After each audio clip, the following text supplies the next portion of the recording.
All right. Here we go.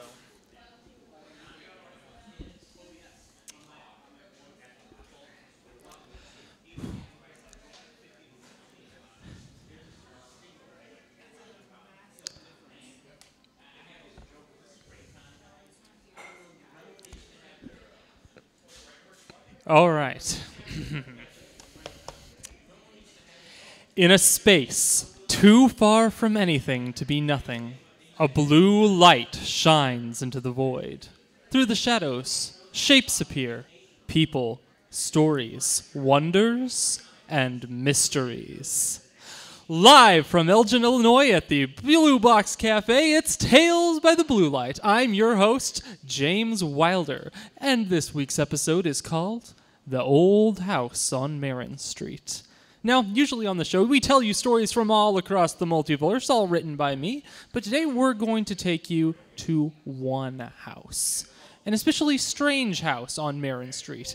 You may have even walked by it, waved hi to the family who lived there, whichever family was living there. You never keep track because they never stay for long, but that old house, how old is it anyway? It's always there and you remember it.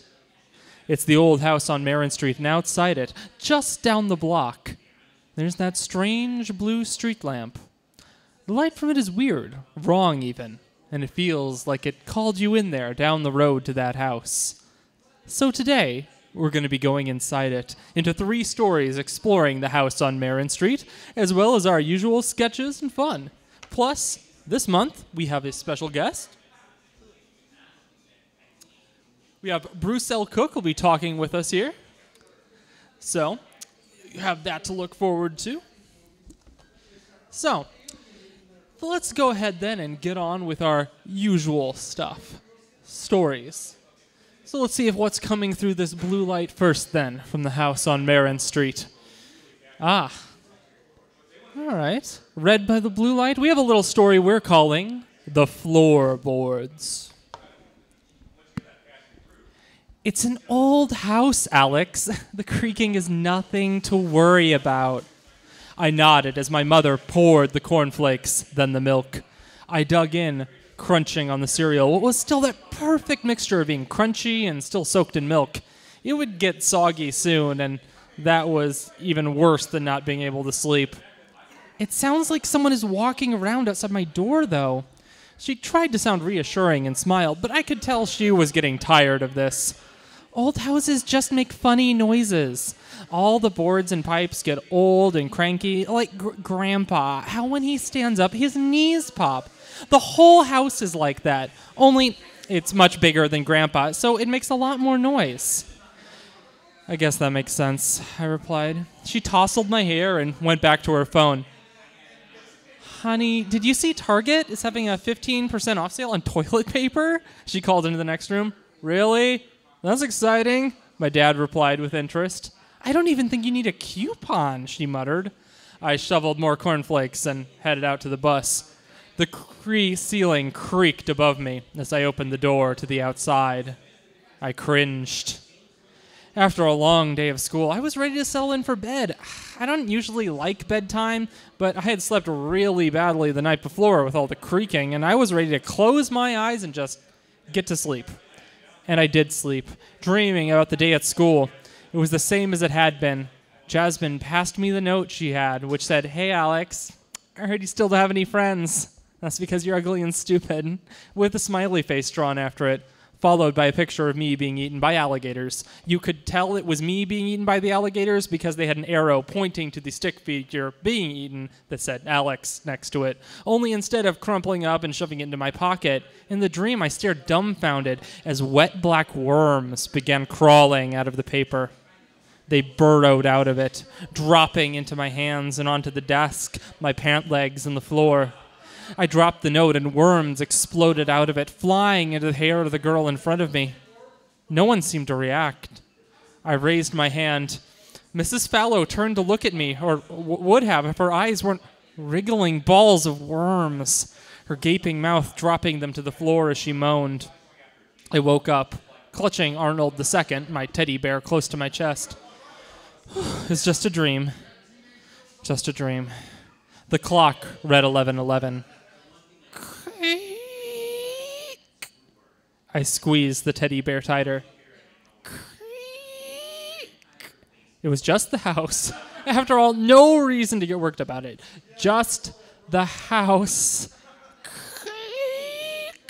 Just the house. Then I heard a new noise. Faintly, the sound of banging piano, like it was coming from really cheap earbuds from a convenience store.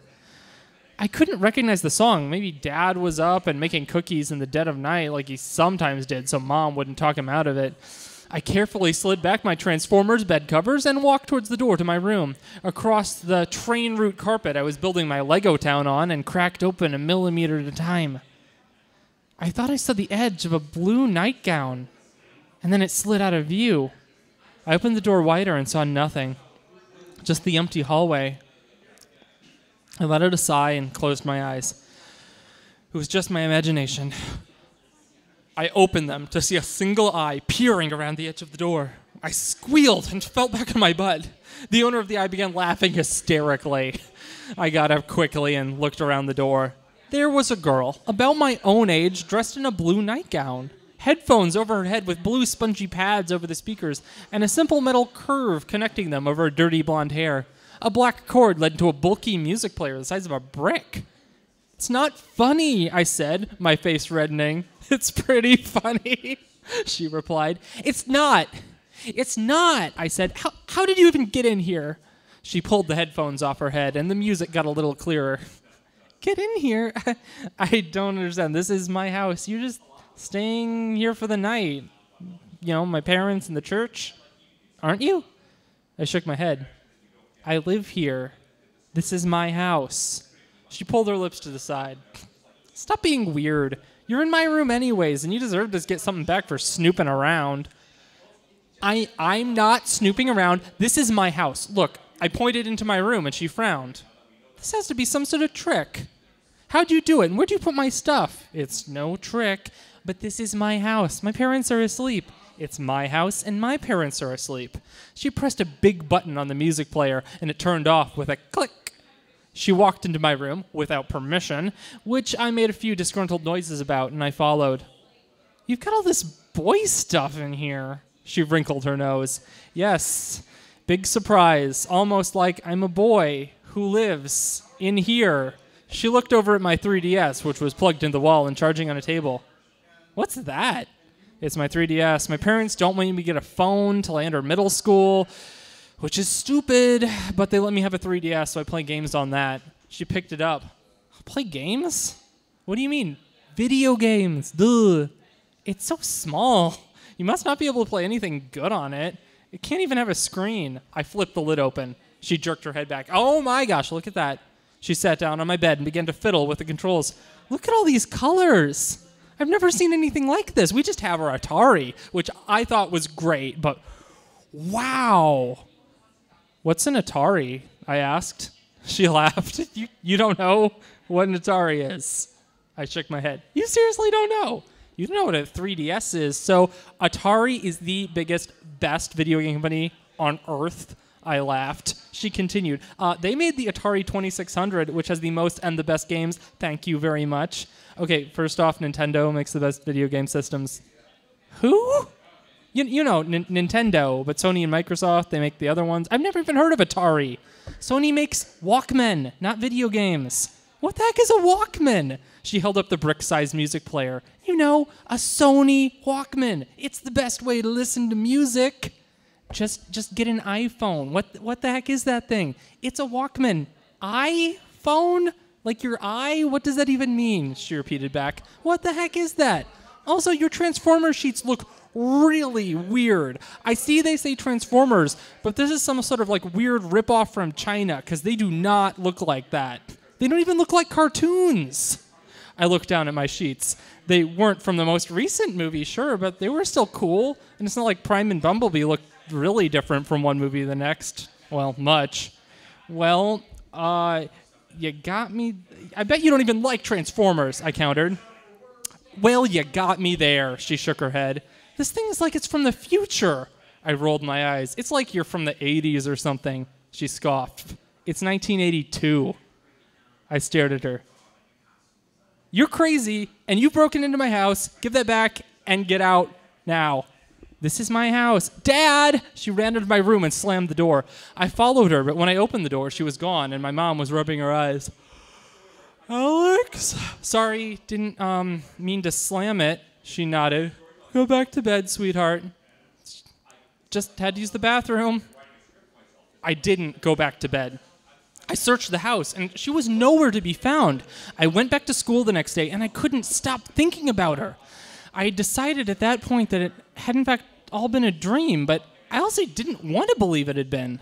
I only knew one thing. It had been 11:11 p.m. when she'd appeared, so I decided I would wait up till then. I was so tired, but I needed to know if what had happened was real. So I got out my flashlight and waited, staring at my door, waiting for the sounds to start. But I nodded off at some point, embarrassingly, until a knocking on my door woke me up. I walked over to the door and opened it to see her. Hey there, she said. I thought I dreamed yesterday. I would have thought it too if I hadn't stolen your 3DS. It's pretty crazy. I guess that anything from the future would be... Okay, no, that sounds crazy. She walked into my room, or her room too, I guess, and sat on the bed. Okay, my name is Eileen Turnock. She extended a hand. Alex Yancey. I shook it. She set the 3DS down on my bed next to her and then pulled out her Walkman and set it down next to that. I know for you it's old, but I want you to borrow my Walkman. I know it's too old for you, but this whole thing's crazy, you know? I know, and trust me, I knew. I picked the thing up. It played the tape inside it, which had to be rewound if you wanted to go back to the beginning. It seemed like a pretty silly design, but I'd give it a shot. The tape in it has my favorite song, by the way. Come On, Eileen. It just only came out a little bit ago, but, you know, I already love it because it has your name. Well, yeah, it's not like my name shows up very commonly. I nodded. I certainly hadn't met anyone named Eileen before. I rocked the Walkman back and forth in my palms and asked the question that I had been pondering over since all this became so real. So, Eileen, if you're in the past... To me, you're in the future, she cut in. Right, but whatever way you say it, I should be able to find you right now, like scope you out on Facebook or something. You have to be really old now, though. The thought that I said then took hold of me, and I had to know. It was like she was a ghost running into my life. The next day, my parents were all too happy to take me to the library, maybe more happy than I'd like, as they chattered about how they were so happy I wasn't looking at a screen all day. They pulled out their phones at the red light. I tried Googling Eileen Turnock, but I didn't get any results. With some research, I learned that a lot of old newspapers are kept on something called microfilm. So I asked the lady at the desk to give me read the newspapers. She seemed kind of surprised, but was very helpful. So I scrolled through paper after paper after paper. It was boring, but when I hit the news, it hit me hard. Local girl missing. I read the article. Eileen had disappeared. Her family had begged for information about her disappearance. I kept looking through the papers, trying to see if they found her, if there was any clue to what happened. A year after her disappearance, they held a vigil. There was nothing. I waited up for her again. 11:11 hit. The door knocked. I said, "Come in." She slipped in through the door and frowned. "You're not looking too happy, Alex." "I need to tell you something," I said. "You looked at my future," she said, suddenly terrified. "I did." "What happened to me?" I swallowed. "You sure you want to know?" "Of course I want to know." You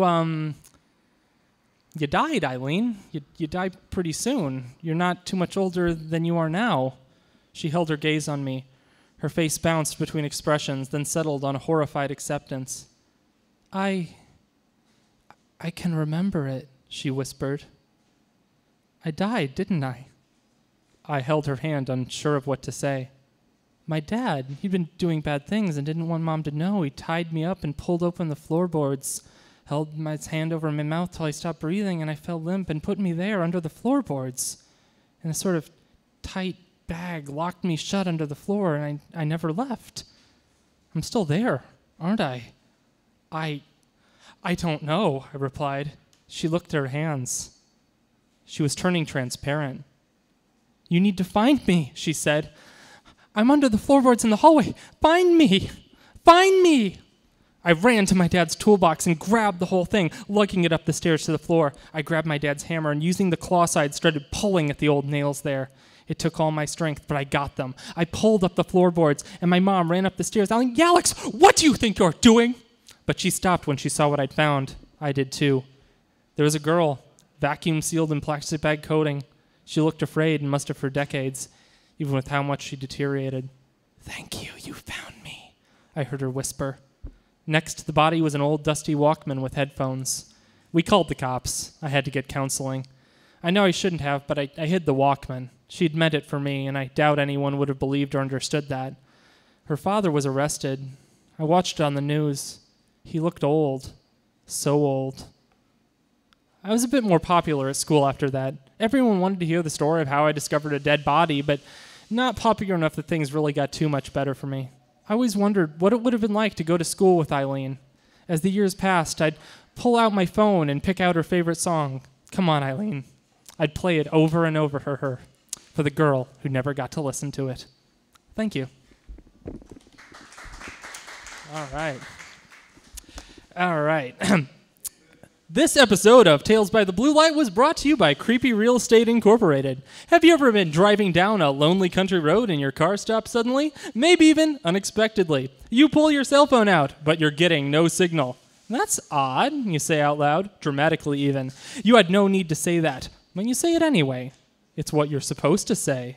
In the distance, there is a house. It's far enough away you have to walk to it and leave your car just out of reach. Maybe there is rain, and you need to scamper into shelter quickly. Maybe there is not, and the house simply looms on the horizon. It's no matter. You see the house. It feels like it sees you. When you knock on the door, a man answers. After far too long knocking, he says he doesn't own the house. Someone else does. A master, an owner. He tells you they will be along shortly. I think this place is so creepy, you'll say to your partner. Don't be superstitious. It's just a house, your partner will reply. At Creepy Real Estate, no house is just a house. Whether your property is possessed, on magical or a universal fault line, cursed, or whether you simply want to lure some travelers to their doom, Creepy Real Estate has you covered. Just listen to our testimonials. I try to get a fresh bite to eat, not just frozen meals from the blood bank, but it proved very difficult. With Creepy Real Estate, I was able to find a castle in the middle of nowhere to feast on the blood of innocent travelers pass through. They're organic and free range, too. Thanks, Creepy Real Estate. Or, what about Creepy Real Estate? If that hasn't sold you, you might be ready to visit one of our properties instead of buying it. Trust us, they'll be ready to have you for dinner. Creepy Real Estate. It's what the name says.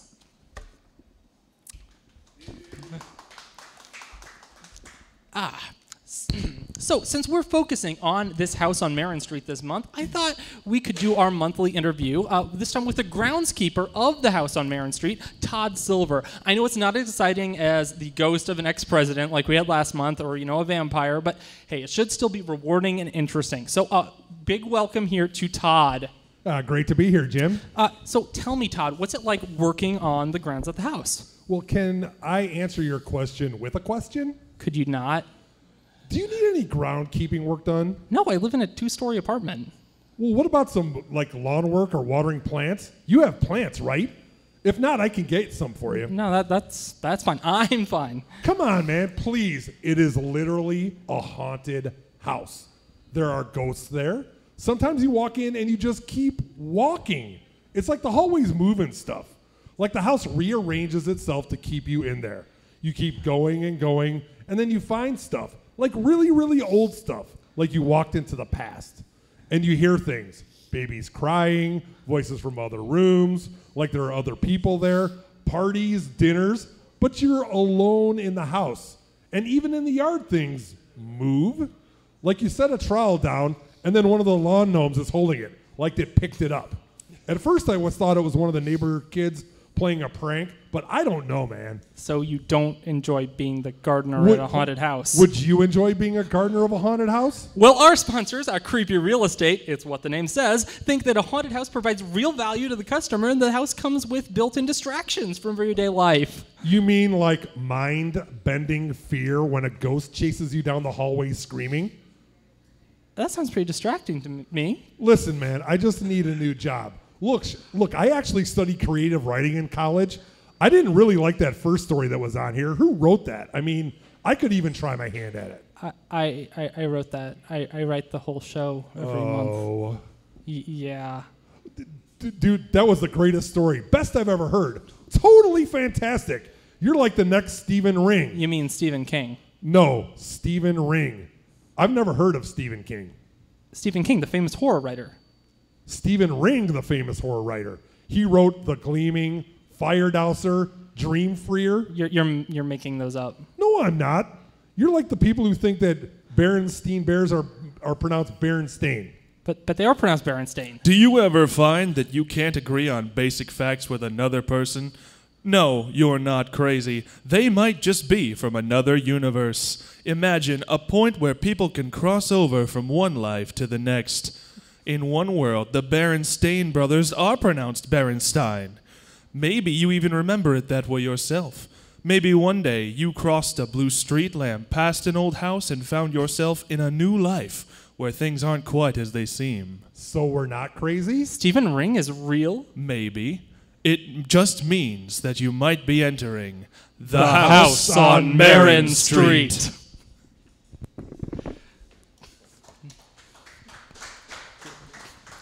All right. So, Bruce, if you'd like to come up. So now we're going to be doing our monthly interview here.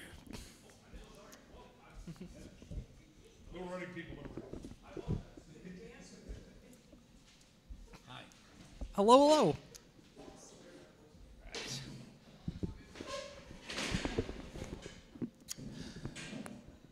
All right. So, welcome. It's good to have you. Thank you. Good to be here. All right. So, you also have copies of your books. We can just double them up here for those of you who are only listening to this. We now have two sets here, just sitting side by side.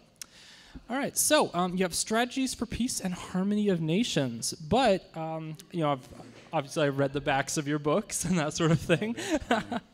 So, how did you get started writing? Wow. Well, I'm from a publishing family in Elgin. Mm-hmm. Grew up by the river down there. If anybody's been by the pumping station, and there's a large orange building along Grove Avenue, the David C. Cook Publishing Company. Okay, David C. Cook Publishing Company, and that was something my granddad started in Chicago, 1886. Oh, wow. So as they moved away to Colorado Springs, things are nicer there, I guess. I don't know. I like it here. Yeah. And I stayed, and I always thought I should do something in publishing and writing. And I like to help young writers, because I was a literary agent for a while, and I found out how hard it is to not only to be an agent, but how hard it is to get a publisher to take a book and publish it. In fact, one of them, I almost had it published, and for one of the people I was working for. And I'm talking to the guy, and he says, I have to put $400,000 in to promote this book. I want to make sure this gum sticks to the wall when I throw it. And I said, that was a good way to explain it, And he never did buy it, because all he wanted to have her change a few pages at the beginning, and she said, I won't do it, Oh, yeah. I was frustrated then, but I did stay with it. I started a website called AuthorMeCom in 1999 to help writers. It's still there, still publishing. Just did a thing on peace a few days ago and published it. And we have a few visitors, maybe 300 a week, something like that. It's hard to knock down a big audience like you are. And I'm really proud of what you're doing here. This is incredible. Thank you. And you've got a great voice. They told me I could be a good Bernie Sanders impersonator. You could actually do. Could you give us like your best shot at it? I can make this nation great again. What did he used to say? He had a saying, something like that. Do you remember what it was? My wife Mary is here. He had a saying that he would always say. But anyway, I wanted to do that because I could play boogie on the piano, and I thought I could do an impersonation. $400 on a Saturday night at a club. But he didn't get to be president. So here I am in the blue box, which I love too. And, Yeah, it's your consolation prize. oh man, it's crazy. But you know, I was in a haunted house too, out in Italy, and I was in the Air Force, and I had a little house by the Adriatic there, and I was lonely in there, so I had my Smith Corona, and I was typing up a manuscript that turned into this many years later. Of course, I'm not very old, right? I mean, some people actually tell me, even my wife thinks I'm in my 70s. Can you believe? Don't tell anybody. 70s. Look at me. 70s? Yeah, I mean, you're not that much older than me. No, So. that's just incredible. Well, somewhat older, just old enough to. Anyway, so, but anyway, after many years, I actually got this into print. I got an agent to look at these 2 manuscripts I did in that haunted house, and I waited and waited, and then I got his answer. And this really hits you hard as a writer, as you must know. This is it. I'm going to make it. He's going to say, I'll buy it. I only have this much money, but can I do it? But he said, no, those are too short. I can't even consider them. Little short, maybe 30,000 word novellas. So then I finally gotten where I got a nice long one. But guess what's happening today? E-books? Yeah, that's important. Everyone wants that. Oh. What are yours? Maybe 30,000, 40,000 probably, aren't they? I know you have a 370-page thing, don't you? Yeah, I've got I have 2 novels out now. One of them is 130,000, and the other is about 50,000. Okay. Yeah, but I've got a 30,000 word novella that's with a publisher that's gonna come out eventually. That's wonderful. In press. Yeah. Yeah. But that is good. That's good. Just to even have a publisher look at your stuff means so much. And as I was doing this, I had written, forgive me, love stories, because I was fairly young and I thought about love. But I got to There's thinking, nothing wrong with love. well, that's right. Thank you. Anyway, I still believe that too. And putting these 2 together, one was set in the wartime, one was current. I decided I'll put these 2 together, then they'll be big. But then I thought, there's no meaning there. There ought to be something socially significant, right? And I decided what needed to be done, having come from the military in Italy, was something about world peace. Yeah. And that's what I've stuck with since. And since then, I've done this one recently. This was last year, a collection of articles from people that I work with. I've joined several peace groups, mostly outside of the United States. We don't think about peace very much here, except, the peace symbol and so on. But when you're in Beirut, you think about peace a lot. So we have protection. We have the Atlantic, and we have the big Pacific we are watching today on TV. But that's what it is, and I put that together. But before that, this came out, Harmony of Nations, in Germany in 2012, and I redid it myself, because they said I could after 5 years. Anyway, so here it is. And it's a story of a time in Italy. There's a guy looking out at the ocean, during the war. He's an officer in the I guess it would have to be the Navy, Army, I guess. And it begins there.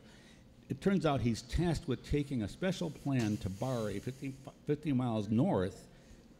Bari is the city, and there's a harbor there, and they have ships, and during the military, they had some military vessels in there, and he was to take a plan, a secret plan up to this one ship there, and deliver it, which he did at some difficulty. Then as he left the harbor, the Germans came in and bombed it, which they did do in Bari for no good reason, and took care of all the ships. That ship had backed out of its berth and was about 500 or 600 yards out with the lights off. It was getting dark, but one of the planes saw them and sank it. So then later, I have his dad, the guy who was there, now his son goes back to retrieve that document, because the plan was a plan for what the Allied forces would do if they lost the war. Oh. So he wanted to get that and Yeah. bring it out, And so they dive on it and stuff. And it's kind of an interesting story. And then in the end, he gets involved in World War III, diverting missiles and so on. And you'd have to read it to see how it comes out. Did it say on the back how it came out? No, it doesn't. No, it doesn't give away the ending. Okay. Anyway, that's what I have, Yeah. and I appreciate the chance to be here. Yeah. If you like, I can read a page from it, but it's got a nice Well, lighthouse on the cover. Yeah, so I obviously haven't read the whole book yet, but I did take a look at it, before the show. And one thing I thought was interesting about it was you wrote the book with a structure that's based on like time jumps throughout it. Oh, I did, yes. Yeah. So what brought you to using that structure to tell your story? It's a good question. We call them the bookmarks. They did that with a film in Hollywood at one point. It was a boring film until they brought in the end and put it at the beginning. Yeah. And then they had the end. That's what I did here. This thing opened with this officer, like I said, looking out over the water in his greatcoat, and the rain hits him, and his sergeant comes up, and it's kind of, you know? I mean, it was a good lead-in, but it wasn't a grabber. So I take the last scene where this old man is crawling in a cave, and 5 terrorists are trying to shoot him, and he's getting rocks to fall on them, at the very last of it, and open with that. And then he's sitting there having vanquished them, and he thinks back, oh, how did I get here? Because they're about to have a ceremony outside and do what happens at the end of the book. And he is making it possible in that cave by vanquishing the 5 terrorists. And then he sits back and remembers. That's why I picked that, because the story, it was too boring at the beginning. Probably still is, Oh, no, but I love that way you framed it like that, because that's I'm a strong proponent that every story has a way you can tell it. There isn't like a boring story, but it's very easy to tell a story the wrong way and tell it in a way that doesn't catch readers. And oftentimes it's structurally. Not putting a story in the right format for it to be told right. And so I was really impressed with that. It was very nice. I appreciate that. Green Mile starts like that. Yeah. We all probably have seen the Green Mile, and you kind of forget that it did start off that way as a recollection.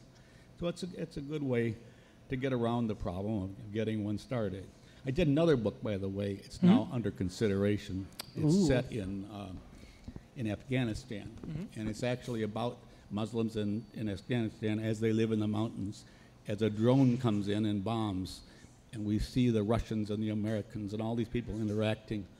And so it's kind of realistic, and I hope this publisher who's considering it will publish it, because it's very, very much in the news today.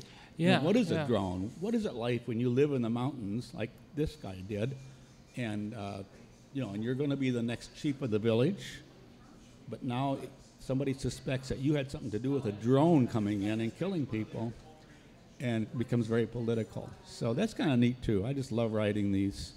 And then now just finishing, actually today, by Tuesday, I have to proofread an academic book about peace from IGI Global, where we have 27 chapters like this. And that should go to libraries. And we probably won't sell very many here, though, because it's going to cost $150 each. But it is academic, and you take a college course and that's what you buy. Unfortunately, that's what they charge. So I feel good about it, and I'm kind of phasing down now. They asked me to do another, and I said no. It took too much time. It really did. But writing fiction as you are, I really believe in it. I'm glad to see you pursuing it. Stick with it, kiddo. Thank you. That's my goal. So I'll do my best to keep at that myself. Okay, great. Yeah. Thank you. So you would like to read an excerpt from it? You want me to read from it? Do we have time? Absolutely. Yeah. I picked a page. I didn't have any characters because it would take too long to develop them. But here near my haunted house, I'm down by the Adriatic, looking at night at the fishermen. So I'm describing the coast.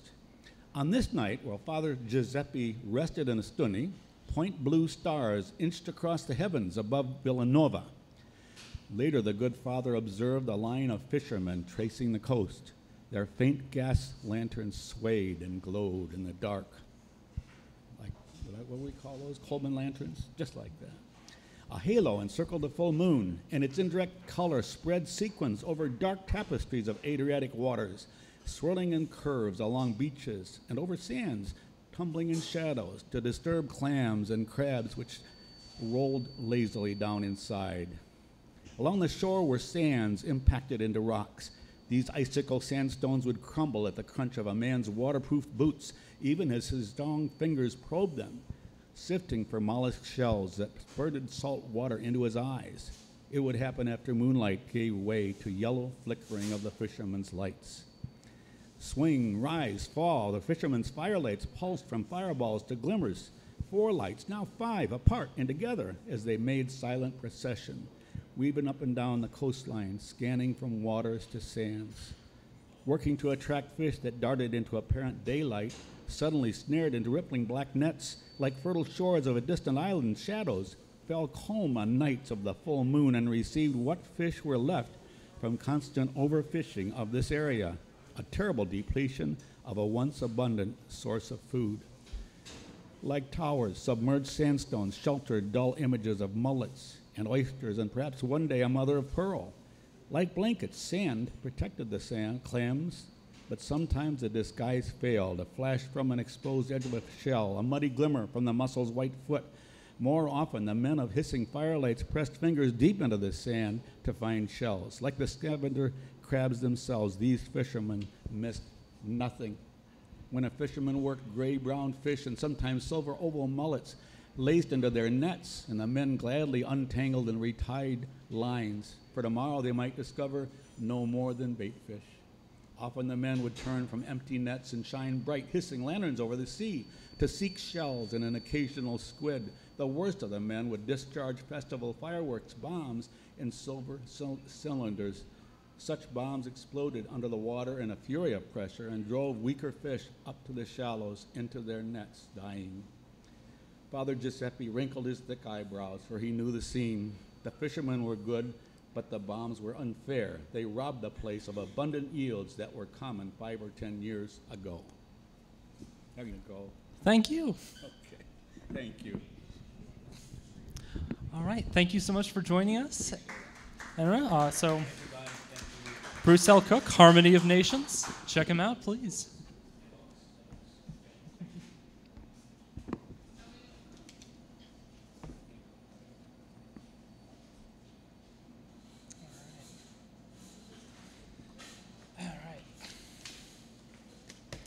All right, so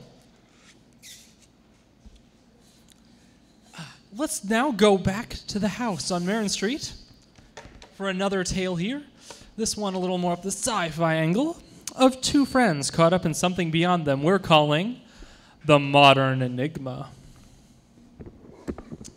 They rented the house because the rent was cheap. It wasn't a particularly nice house.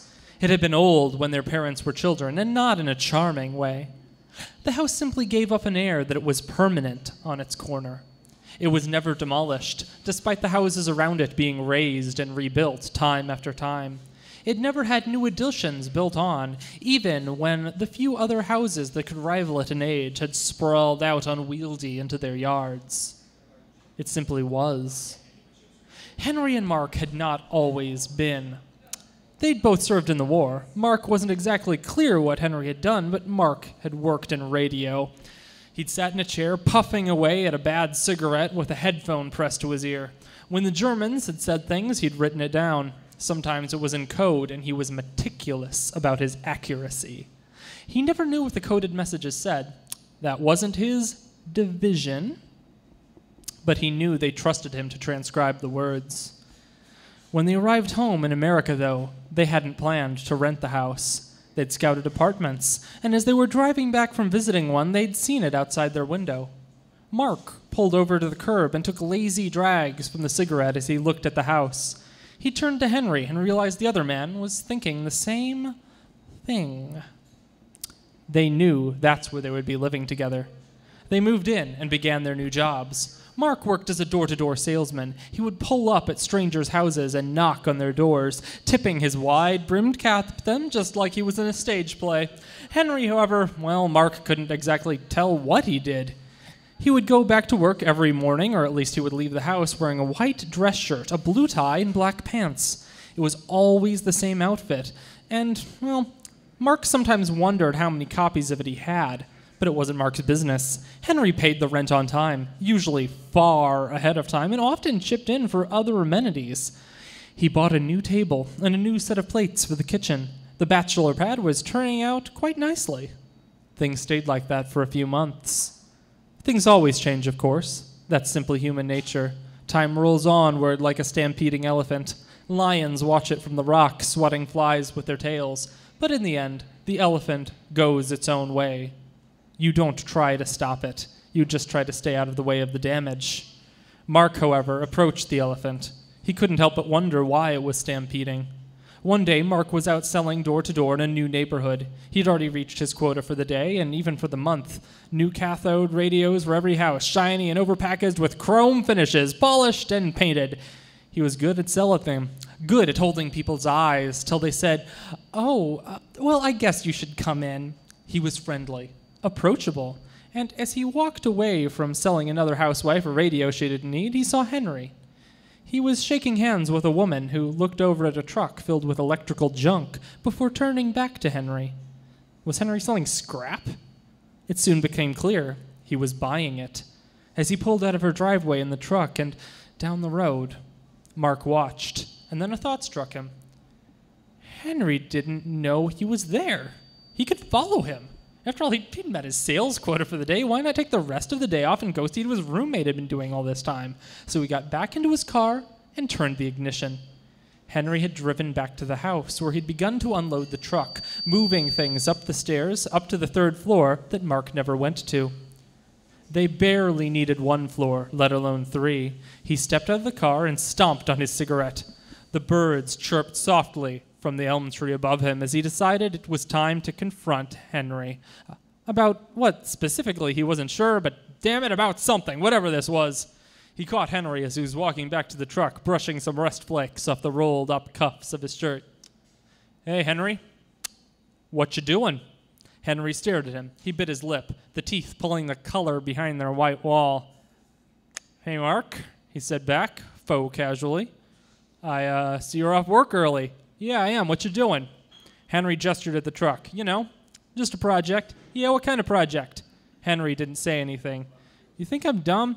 I've never seen you with anything from your job. Not anything. You never come back late from a drink with the boys. You never have any news from it. What do you do for a living, Henry? You know, when I roomed with you, I assumed you'd keep to your own business. Oh, I assumed that too, till you started being weird. Henry nodded. Well, guess I couldn't keep it quiet forever. Anyway, I plan to tell you in a while. How long? A year, give or take. Depends on how long it takes. Come on, I'll show you. He turned and walked back into the house. Mark sauntered after him. You're a radio operator. During the war, right, Mark? Yeah, he replied. Though I mostly, listened. I knew Kraut. Well, I know, still, I guess. Ich spreche Deutsch, Henry replied. You know German, too? Henry nodded. I had to, my line of work. Now, what I'm about to tell you, I'm not allowed to be telling you, so keep your trap shut. Well, if you're not supposed to be telling me, maybe you shouldn't be telling me. Don't be getting all coy on me now, Mark. You wanted to know, I'm going to tell you. Have you heard of Enigma machines? Of course Mark had heard of those. Nearly all the coded transmissions he got were from those damn machines. Each one was keyed to a phrase, which uniquely scrambled the words put into it, so that you could only unscramble them if you had another Enigma machine that you could put the same phrase into at the other end of the line. Yeah, Henry, I know all about them. I was a radio operator, like you said. Right, so my job was trying to reverse engineer the Enigma machine. The things were precious. Getting one was a rarity in itself. So being part of a team that was taking one apart to dig out its guts was nothing to laugh at. We worked our butts off day in, day out on those things. By the end of the war, I'd come to admire the ingenuity of the design. It was so simple. Obfuscating messages that way, and yet so complex. You could never expect a person to ever do it by hand. I don't even think you can. But I loathed the things. The damn Nazis hadn't had them, the war would have been over lickety-split. The codes outside the Enigmas? They were laughable, at least to me. Lots of good boys died because of those things. But it got me thinking. They were walking up the stairs now, feeling the wood grain of the banister under their fingers. You're pretty far from whatever your main point is here, Henry. I'm getting there. Quit whining. Now, you ever heard of a Ouija board? Mark rolled his eyes. I was a kid once, you dunce. Yeah, I heard of them, and I don't know what this has to do with this. I had one as a kid, too, and they fascinated me. You get this little board and a planchette, and you moving it around, you can get a message from the other side of death. In the end, Ouija boards, they're just Enigma machines. All they do is take a message and filter it into something on the other end you can understand. But you know what the dumb question no one ever asks about those boards is? No, Henry, I got no clue. Mainly because the biggest question is why you'd pay for that mumbo-jumbo at all. Henry shook his head. The big question is, what's on the other end? You really think spirits are moving that thing letter by letter? Of course not. The kids are moving it. It's just a parlor trick. But let's say it wasn't, hypothetically. Why would putting all your hands on it make it move? Mark rubbed the bridge of his nose. No idea, pal. Because whatever is on the other side is filtering out the message through those movements, which makes you wonder what communicates that way by little electrical currents. You mean you think some big bad demon is shocking little kids' hands so they can zip around and tell them Jenny down the street likes Carl? Mark deadpanned. Well, yes, basically. They reached the third door, in the biggest room. Henry had laid out concentric circles of wire, and then identical ones on the ceiling, the walls, and the door. Hooked up to it all was a boxy machine. Yeah, I think you voided our deposit. I'll cover it. Now look at this. What's that machine look like to you? A radio receiver. That's exactly what it is. Army surplus, naturally. So, you wondered how I've been making my money. This is where it happens. Mark looked around. He was not impressed. Don't you get it yet? The Ouija boards. The Enigma machine? Henry's eyes shone. His hand shook with energy. I have no idea what you're doing. The energy drained, but it didn't dissipate. Information can be passed through an Enigma machine, and it comes out as gibberish if you don't have your own. But if you have another Enigma machine, you can translate it back. Same with a Ouija board. So I thought, why can't I do the same thing with a radio wave? Mark looked around. You're making coded radio waves? Henry nodded. And I'm sending them to the machine in the room next door, which is exactly like this one. But the question is, what's between them? Mark walked back out of the room and looked in the room next door. He had to be wrong, he thought, but no. The glance he'd gotten walking by it was right. You haven't even started assembling the thing, barely. Henry gripped the doorframe of his spoke. Of course I haven't. See? Look, I'm slowing down the radio waves. That's what I'm doing here. I can adjust it. Make it take years and months for the other machine to get the messages. Mark shook his head. You're talking crazy. You can't do it like that. No, I'm not, because here's the crazy thing. I've already started getting messages back. Mark blinked, tilted his head to the side, then bent over laughing, stumbling to the banister by the stairwell. Okay, Henry. All right, that was good. That was funny. I admit it. You had me going there for a minute. Henry held his gaze. I'm not kidding. I can only get and send messages between the two machines because they're linked. And I never get them any earlier or any later than they've been built or turned on. Mark sobered up and straightened his back. Then you're crazy.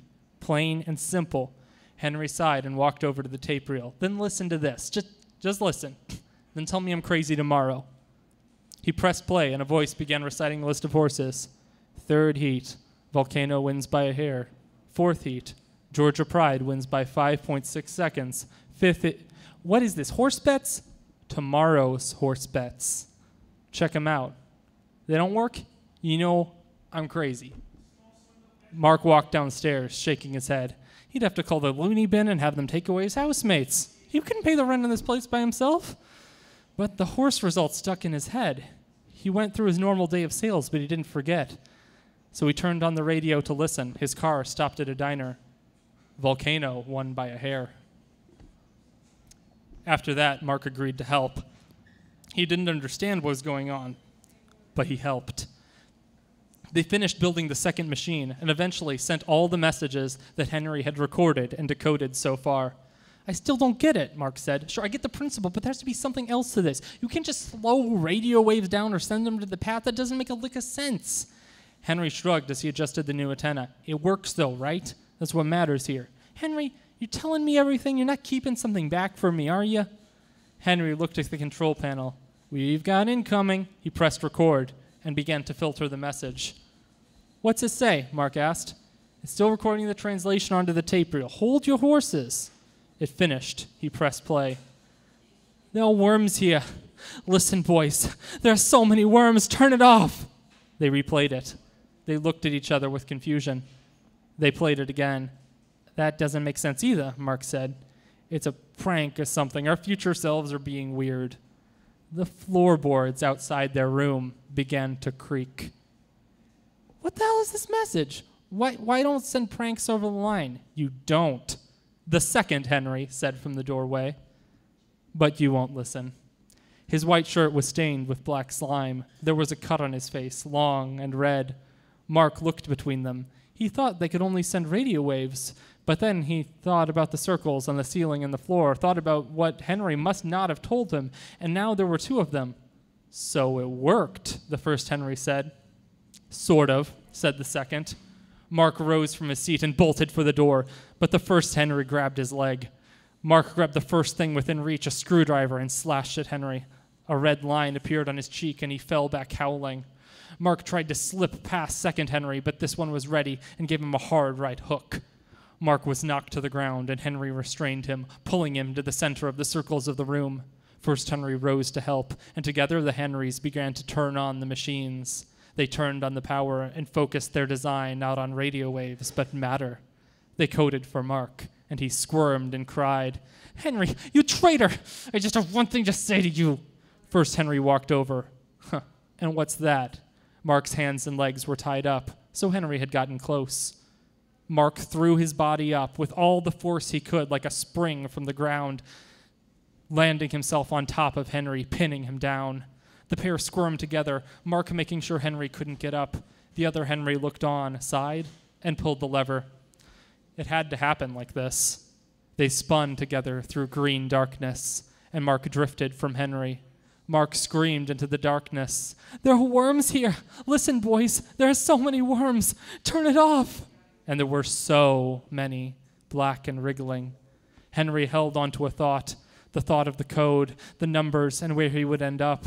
It was like his hand was reaching out from a pit of quicksand, but he felt his way to the top and spilled out into the other room. He panted on the floor until he heard the talking from the next room. He got up. He still had to throw himself in to get here. The enigma had to keep going. Thank you.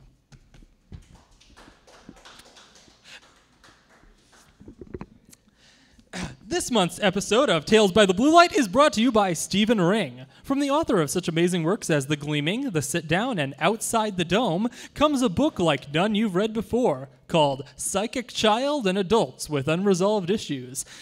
Yes, Stephen Ring has done it again, with a pairing you'll never believe he's pulled off. A child, wise beyond their age with psychic powers, interacts with a group of adults who really don't have their lives together in any way or conceivable fashion.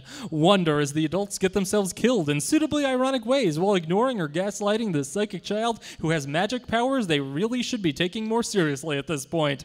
Stephen Ring's new novel is available in the universe next to yours for only 37 United Simulacra units. If you stop over, make sure and stop at our other sponsor, Taco Bell! Yes, Taco Bell. Sure, it's not the greatest food, but it's the only thing that still tastes the same in the next universe.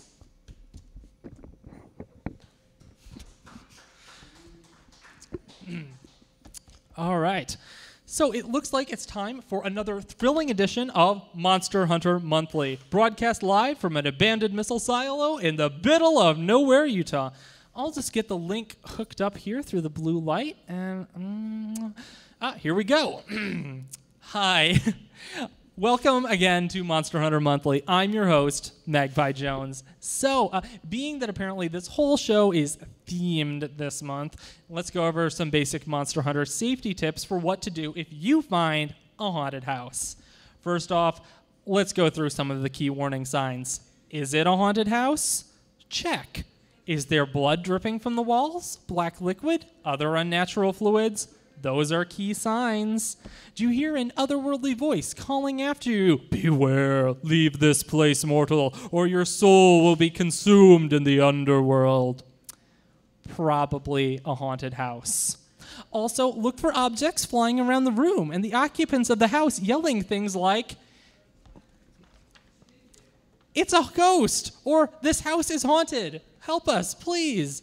That might mean it's a haunted house. Also, check if they have a really complete Bee Gees record collection. It doesn't mean it for sure, but there's a lot of correlation on that one. Okay, so the house is haunted. What do you do next? Now, this might be controversial, but there's a really obvious step people don't think about with haunted houses, and that is burning them down. If the house isn't there anymore, it can't be haunted.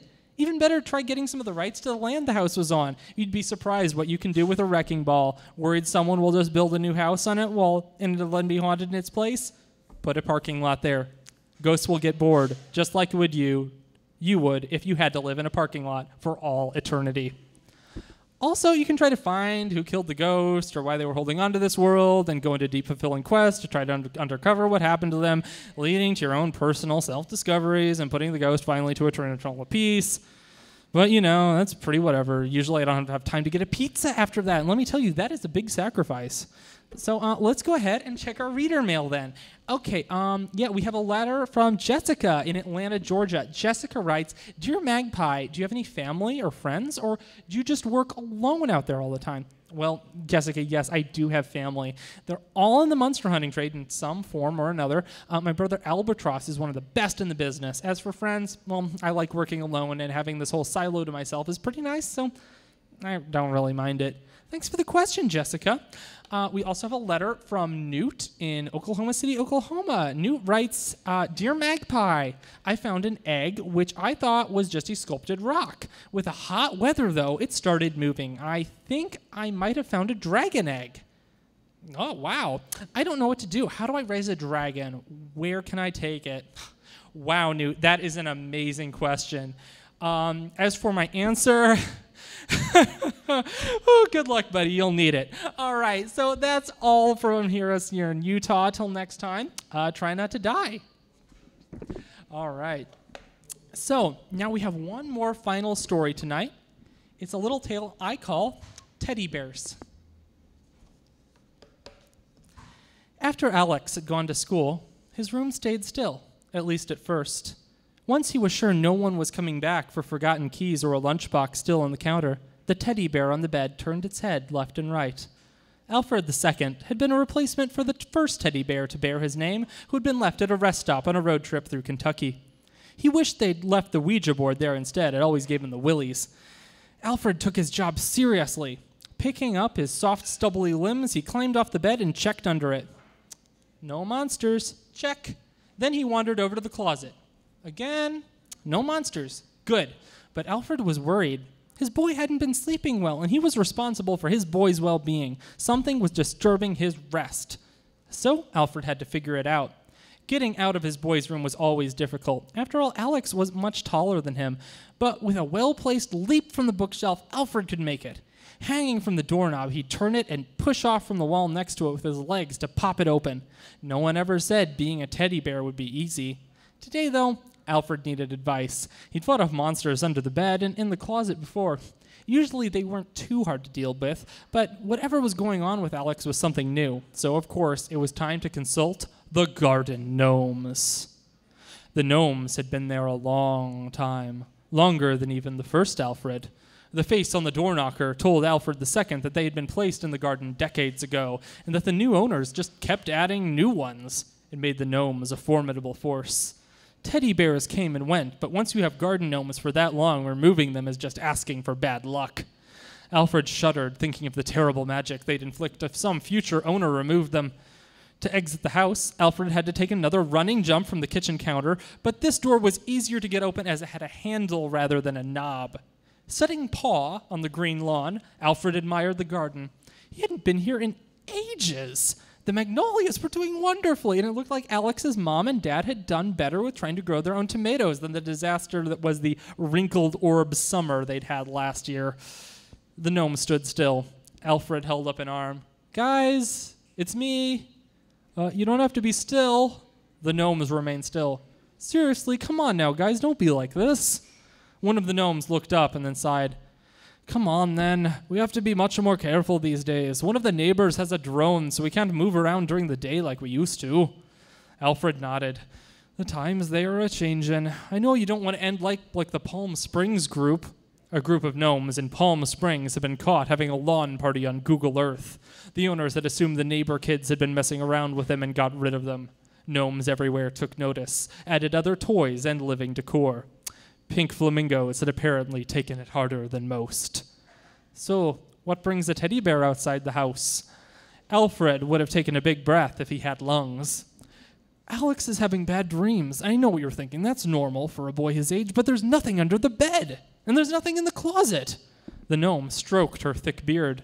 Not in the closet or under the bed. Did you check the drawers in the room? I did, yes. Curious. Come, let's consult the elders. She gestured for him to follow her, and she led him to the garden shed. Stepping in, Alfred saw a group of gnomes sitting on flower pots engaged in a heated debate. At their head was the gnome leader, the 1996 Better Homes and Gardens mail-in exclusive Santa Gnome. "Ah, Shroomy, you brought a teddy bear to speak with our council," Santa Gnome boomed. "Ah, yes, O Clausy One, he seeks your counsel." Santa Gnome sat down. "I heard you talking from the lawn, actually. Ho, ho, ho. So you don't need to repeat everything. I just wanted to say that loudly." Alfred looked at Shroomy, who shrugged. "What you say is most troubling, Alfred the teddy bear. Bad dreams are usually contained to the realm of monsters in the closet and the like, but this is different and not unprecedented." Alfred was shocked. If his face had more moving parts, it would have shown it clearly. "What do you mean it's not unprecedented?" Santa Gnome sighed. "I mean that Alex isn't the first child to have those bad dreams. We've looked into them each time on our own, and we have suspicions, but no proof." "What sort of suspicions?" Alfred asked. Santa Gnome stepped down from his flower pot and walked over to Alfred. "Tell me, Bear, what do you know of the history of this house?" Alfred rubbed his chin.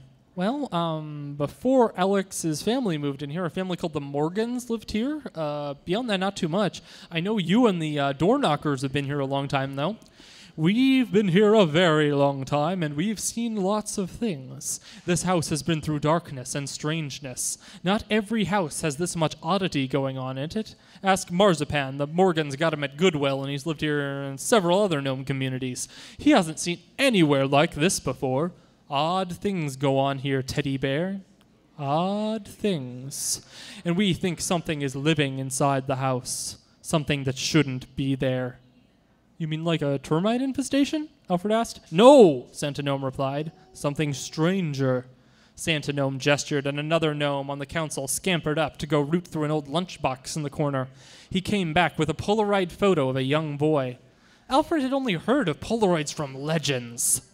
"This is Denny Bonner. He lived here in the late 90s. In fact, it was his mother that ordered me from an ad in Better Homes and Gardens." Alfred took the photo. He looked like a nice boy. Not as good as Alex, of course, but good. "What happened to him?" The gnomes turned their heads down. "He began having nightmares. Dark dreams of a woman with black worms for eyes." Alfred gasped breathlessly.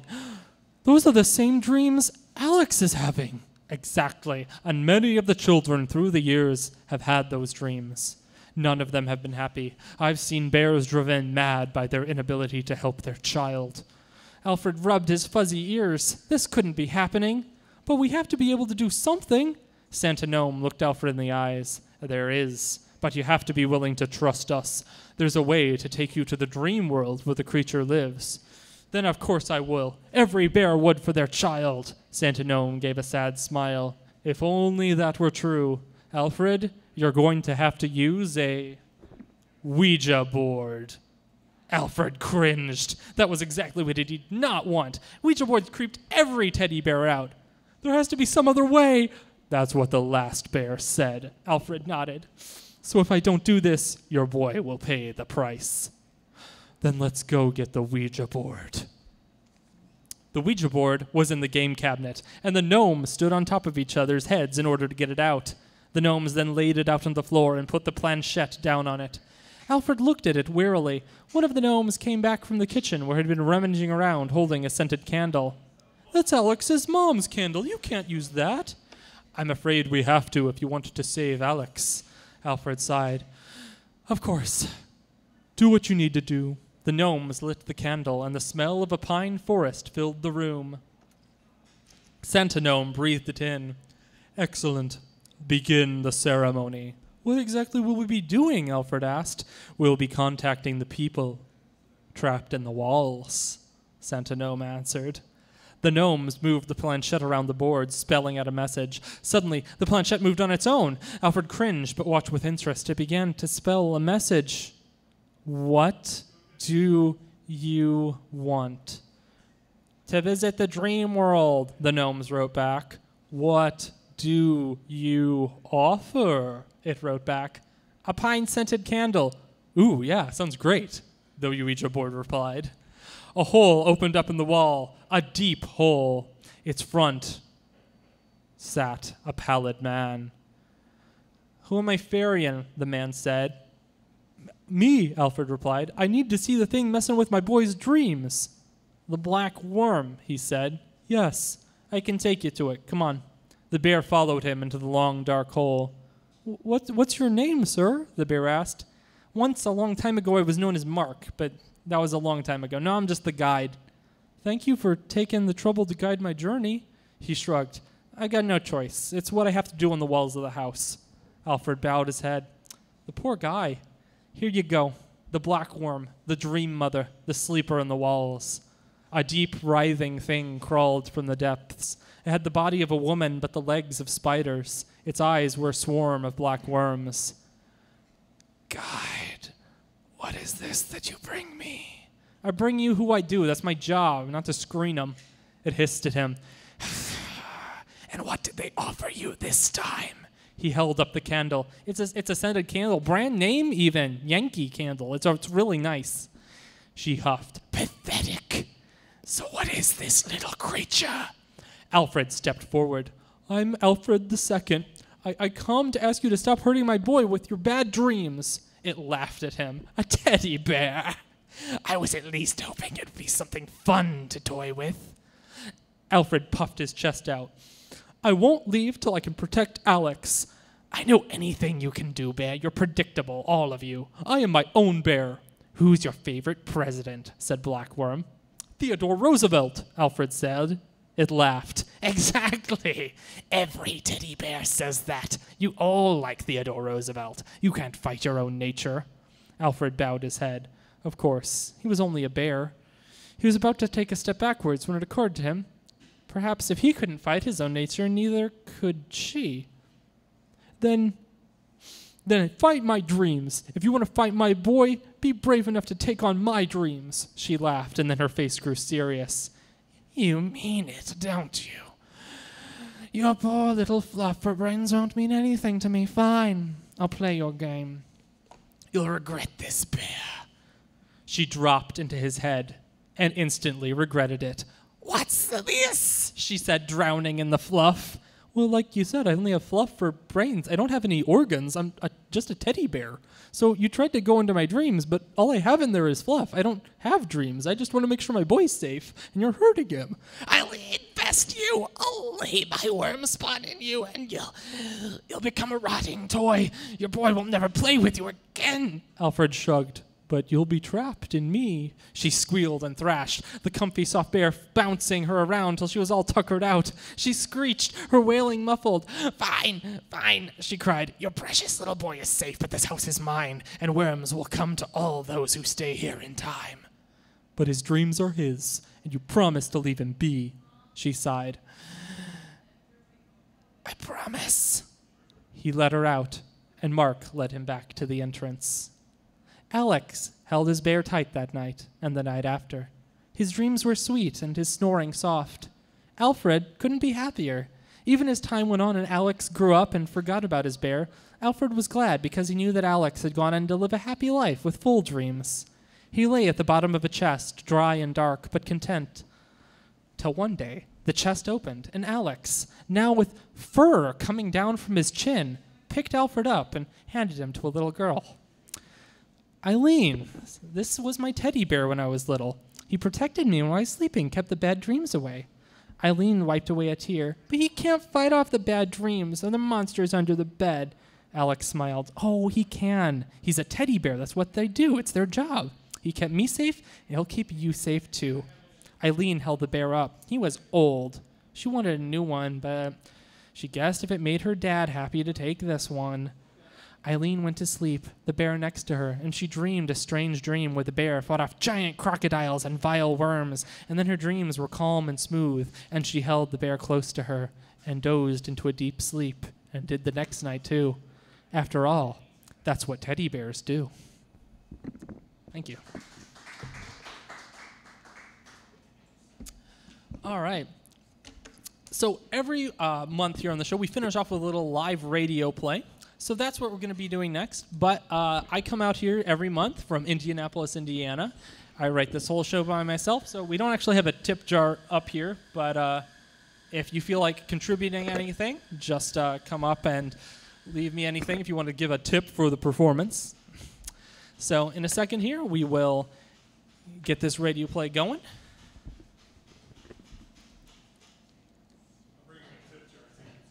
All right.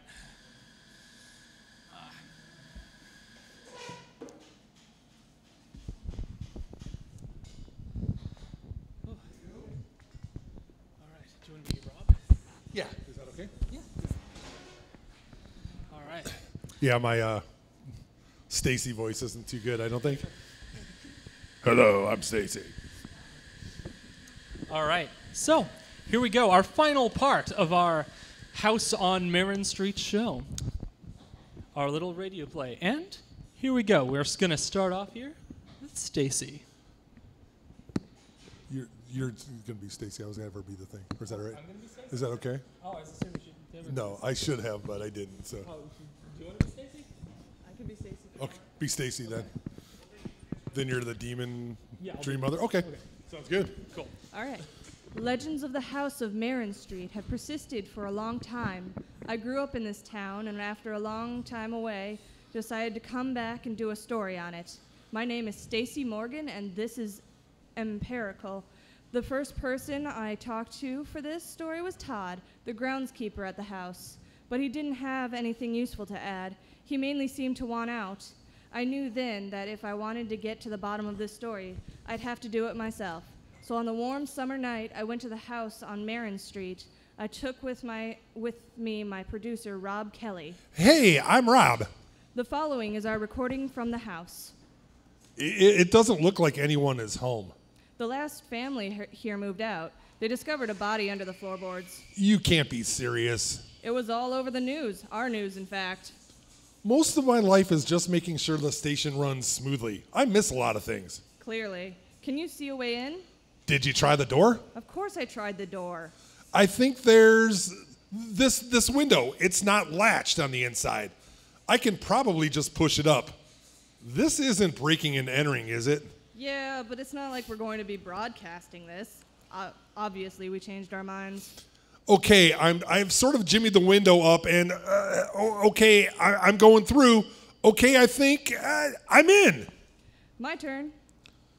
That really shouldn't have been so easy for you. My crazy infiltration skills. So let's look around. It's pretty empty in here now. Look. Wait, sorry.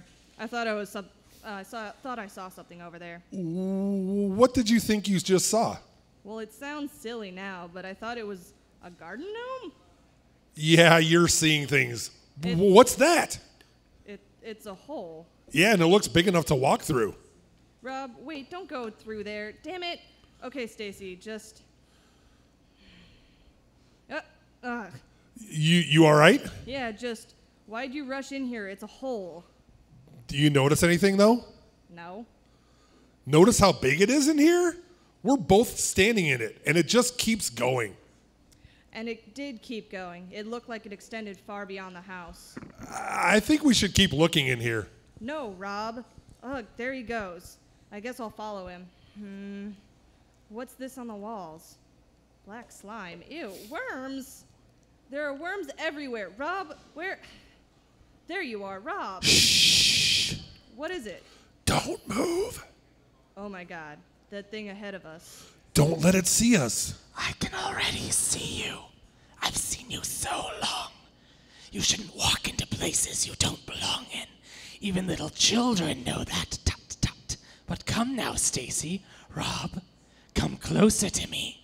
She has spider legs, but the body of a woman? Don't be afraid. Run! I should get a picture. No one will believe. I'm coming for you. Run! So we ran. All the way out. We stood there on the sidewalk panting, and the garden gnomes had all been moved to the front of the lawn to watch us. So we decided to end our investigation of the house. Someone else can do that from here on out. Some things just aren't worth it, and some things just aren't normal. Thank you.